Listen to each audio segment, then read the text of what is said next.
이제 오늘 말씀은 기도원은 나오지 않지만 이제 기도원 그 사건하고 계속 또 연결되는 거죠. 기도원이 마지막 말년에 하나님 떠난 것들이 자녀들에게 이어지면서 이게 비낭아리아 횃불 300명 용사 딱 거기까지만 기억되고 어, 왕으로 막 추대할 때 아니라 그러고 자기 고향으로 들어가서 마지막 하나님 섬기고 이렇게 딱 하나님 나라로 갔으면 좋았을 텐데 그렇지 못하니까는 또 계속 그 사건이 이어지게 됩니다.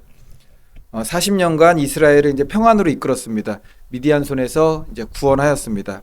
마지막 말년에 이제 두 가지 실수를 범하게 되었습니다. 하나는 미디안 전투에서 이겼는데 백성들한테 탈취한 금, 귀고리, 장신구, 에봇 다 가지고 나와라. 장신구 가지고 나서 에봇을 만들었죠. 금으로 만든 에봇.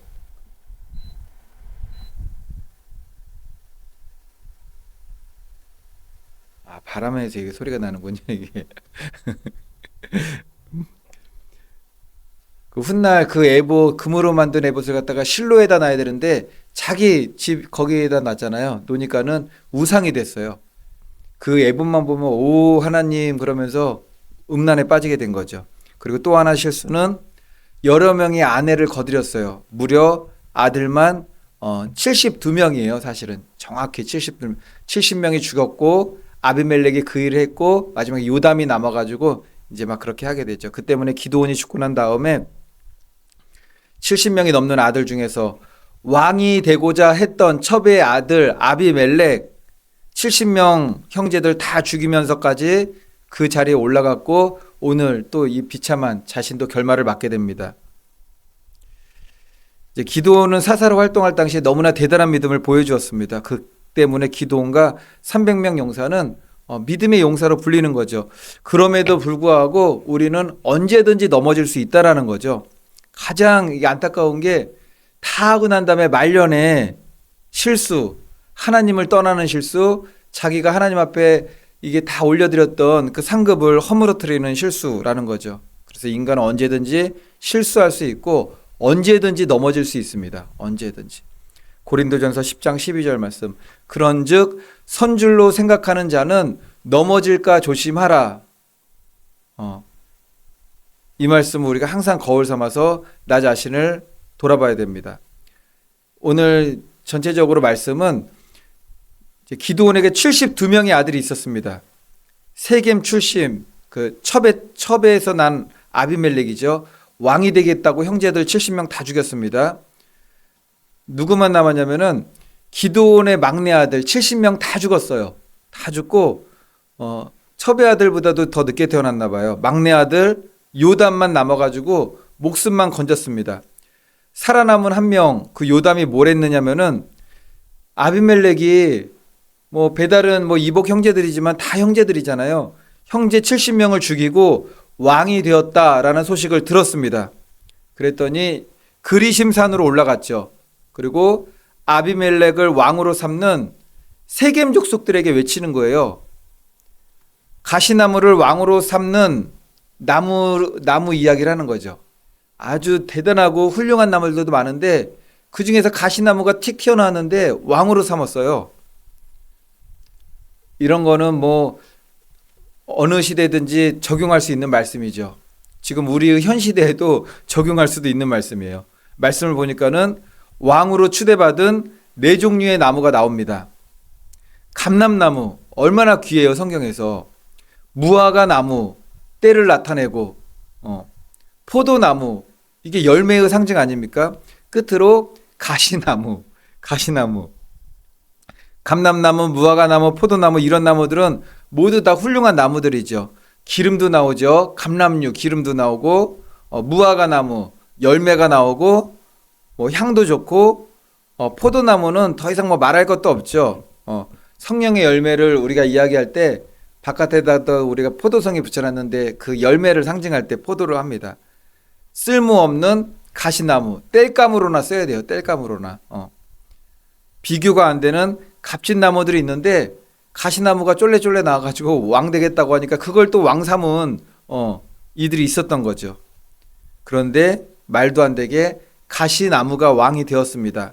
자격 없는, 찌르고 죽이고, 이거는 근데 왕이 됐어요. 말도 안 되는데 왕이 된 거죠.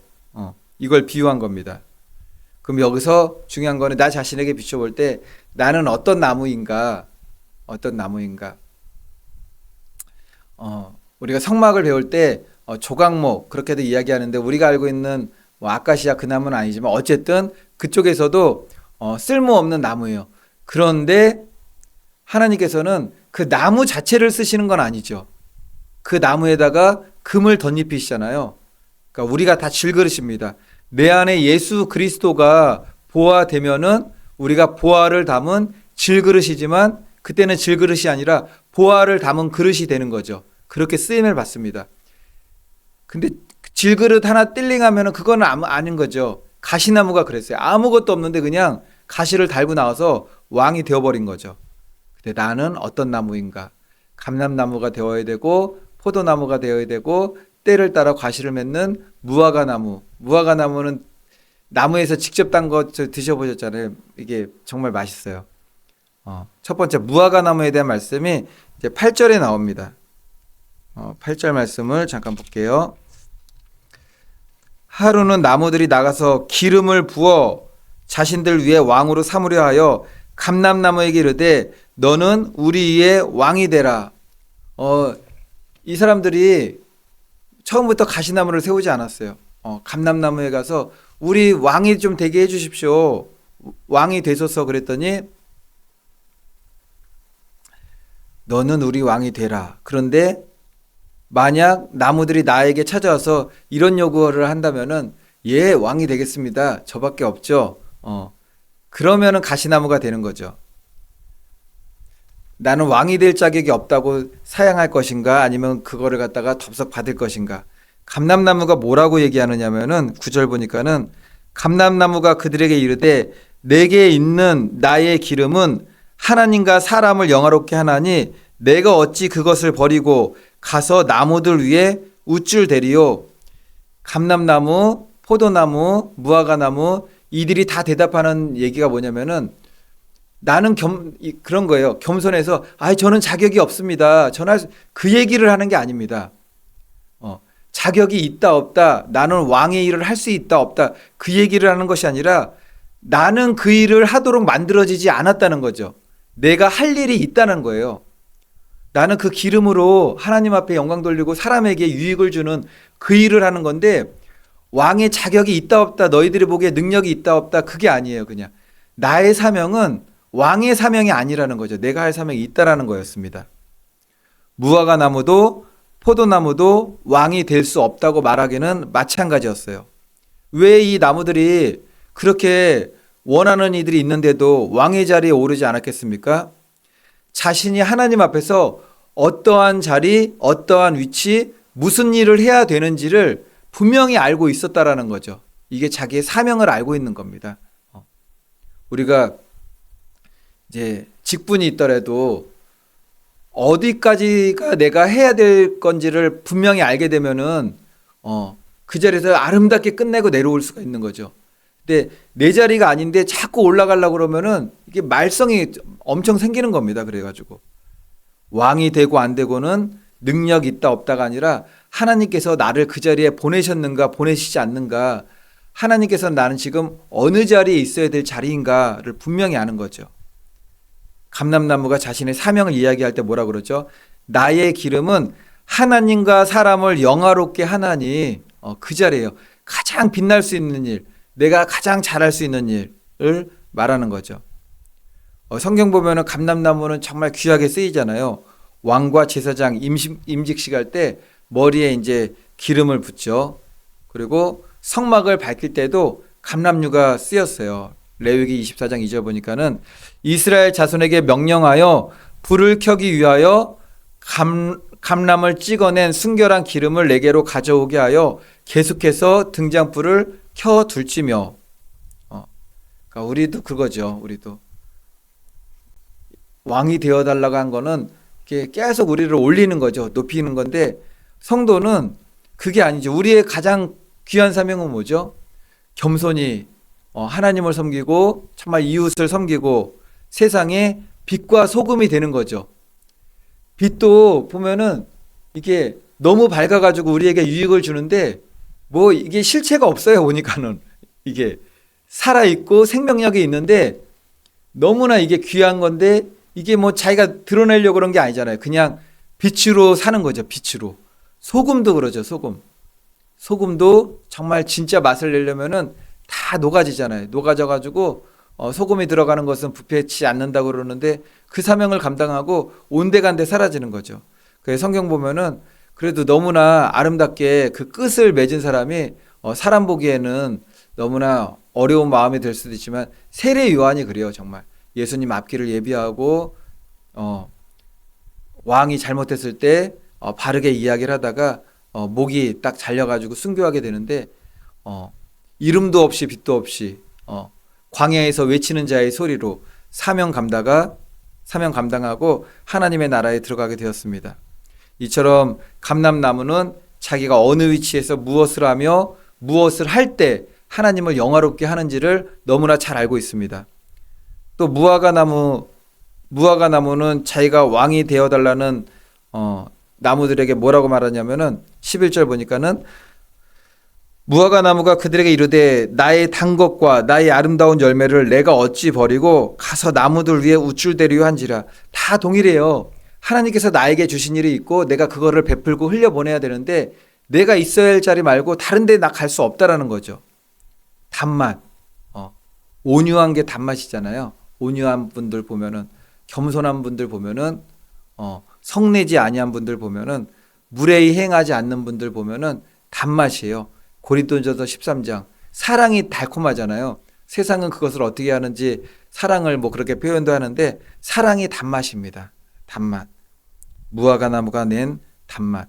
고린도전서 13장에 나오는 모든 사랑은 언제나 오래 참고 이게 다 단맛이죠. 성도는 이처럼 단맛을 내는 삶을 살아야 한다라는 것입니다. 그리고 무엇보다 무화과나무는 뭐죠? 마태복음 24장 32절, 33절에서 예수님께서 때에 대한 말씀을 주셨어요.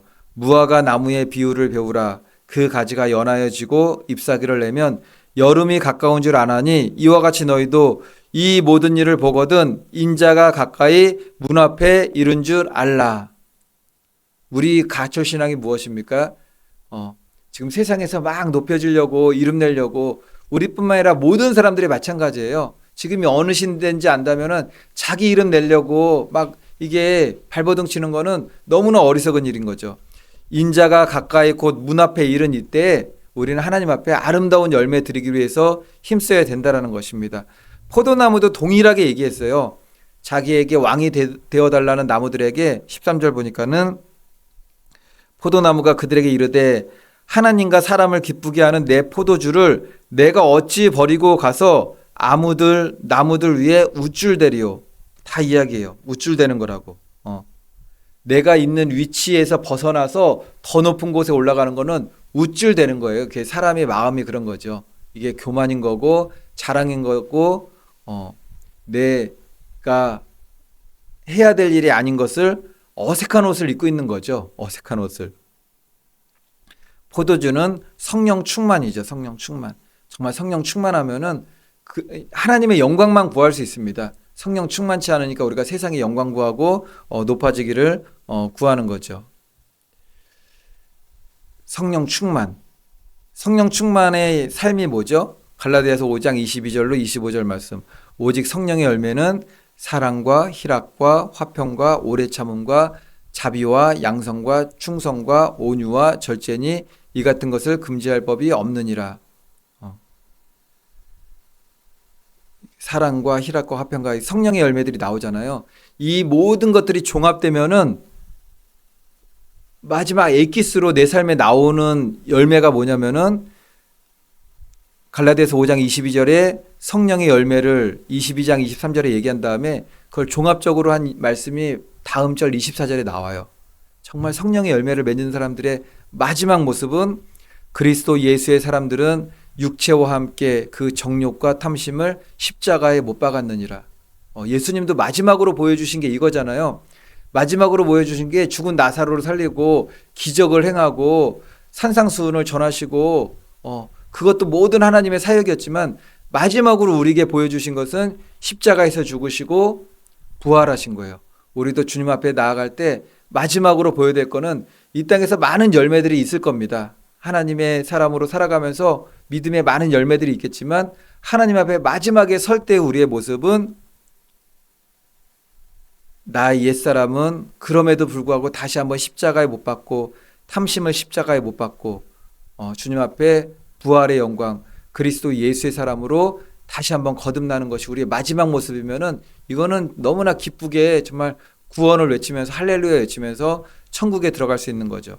그래서 만일 우리가 성령으로 살면 또한 성령으로 행할지니 라고 하는 것입니다. 왕이 되어달라는 요구하는 나무들의 아비멜렉을 왕으로 삼은 세겜 족속들을 말하는 거잖아요. 너희들이 누구를 왕으로 삼았느냐? 그 대단한 그 무화과 나무, 포도나무, 감람나무 다 있는데 자기들의 위치를 알고 거기에 갔는데 너희들이 가시나무를 왕으로 삼았구나. 이제 그것을 이야기하는 겁니다. 가시나무로 상하게 되었더니 결국 어떻게 되었습니까? 세겜 족속이나 아비멜렉이나 다 망하게 되었어요. 그냥 다 망하게 되었던 거죠. 겸손은 무엇이죠? 겸손은 사양하는 게 겸손이 아닌 거죠. 오늘 보니까는 사양하는 게 겸손이 아니라 하나님께서 맡기지 않은 일은 하지 않는 것, 하나님께서 나에게 원하시는 그 자리에서 향기를 내고 열매를 매고 충성을 다하는 것, 그것이 겸손이라고 말씀을 하는 겁니다. 가시나무에 그늘이 없죠. 가시나무는 그늘이 없고 가까이 다가갈수록 찌르는 일만 하는 겁니다.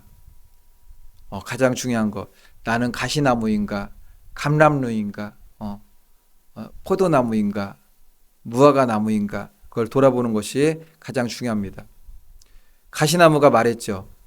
가시나무에게서 나와서 레바논의 백향목을 사를 것이니라 하였느니라.